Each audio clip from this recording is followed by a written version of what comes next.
Nasa 700 milyong pisong halaga ng umano'y smuggled luxury cars ang natagpuan sa isang auto shop sa Taguig City. Ang sinalakay na auto shop, pinagtataguan pa raw ng sasakyan ng mga POGO worker. Nasa frontline ng balitang yan, si Gary De Leon. Bitbit ang letter of authority. Pinapasok ng mga tauhan ng Bureau of Customs ang auto shop na ito sa Taguig City. Tumambad ang samut-saring luxury cars na inihinalang smuggled. Nagkakahalaga ng 900 million pesos ang 44 na mamahaling sasakyan.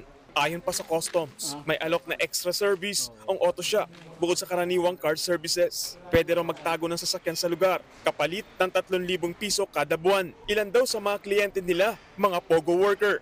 May mga reports din po kasi natanggap ang opisina, intelligence group, na yung mga nagsilisan na po ng mga POGO boss or POGO operators ay tinago ang kanilang mga sasakyan, imbis ibenta ng mura, ay tinago raw sa iba't ibang mga establishmento. At isa po ito sa isang tinuturo na pinagtataguan. Eagle operation muna ang auto shop at sinelyohan na ng customs. Pinagsusumite rin ang mga may-ari ng sasakyan, pati ang may-ari ng auto shop na makaukulang papeles sa loob ng 15 araw. Yan ay para patunayan na nagbayad sila ng tamang buwis sa pagpasok sa bansa ng mga luxury car. Kung hindi, mahaharap sila sa reklamong paglabag sa Custom Modernization and Tariff Act.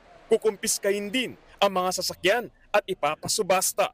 Nagbabalita mula sa frontline, Gary De Leon, News 5. Mga kapatid, Cheryl Cosim po, huwag maging huli at maging una sa lahat sa balitaan. Para sa tuloy-tuloy na talakayan sa frontline, mag-follow at mag-subscribe sa social media pages ng News 5.